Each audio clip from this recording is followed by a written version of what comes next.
Are you unsure on how to start your A320neo from a complete cold start? Well, I'm going to show you today. So number one, we're going to look for the only illuminated light in the cockpit, which is our external power. And this brings everything to life. After this, let's turn on both of our master battery switches and let's get some fuel pumps running. Next, let's come down here and select our APU master switch and our APU start.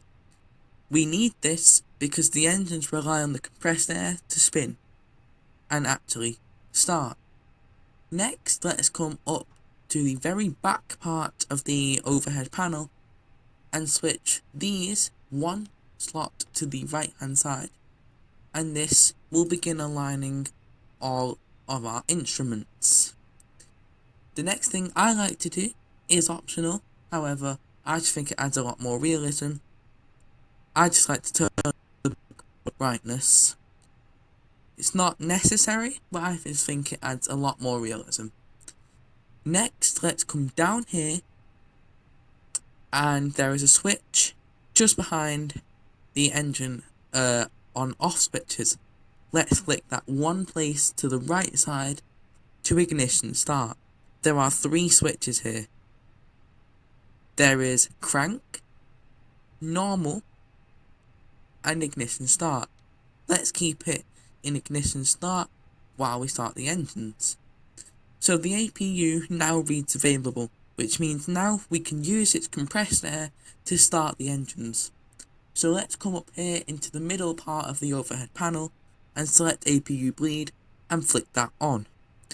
We can now use the APU's compressed air to fire up the engines. Let's do this now.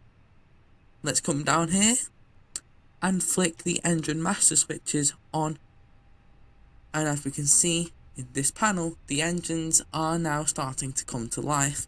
We are getting temperature and we're also getting pressure. So now let's wait until the engines have started, and boom, our engines have now spun to life. As we can see, they're both resting at 20%. So let's go back down here and let's turn this selection thing from ignition start back into normal mode. Boom, now that is done. The next thing we should do is come up here and flick the necessary lights on. For this, let's flick our strobe lights onto auto, our beacon lights into the on position, our wing lights, and our logo and navigation lights. Down here we have our landing lights and our runway turn light. We don't need any of these on at the moment in time.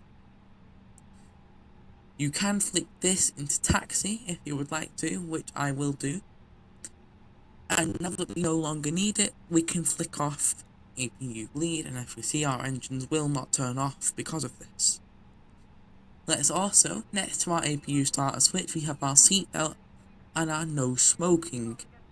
Let's turn our no smoke sign to the on position and our seatbelt sign also to the on position. And boom, that is how you start an A320neo in Microsoft Flight Simulator. There are a few more things you can do, such as importing your flight plan data, and if you're using the fly-by-wire version of the A320, which I will also show you how to download. It is a freeware plane that just uses an installer. It's very good. It's very, very good. It's hyper-realistic, and there are only a select few buttons in here that you cannot press. You can even do the fire suppression systems, and you can even press these buttons, which will release the fire retardant.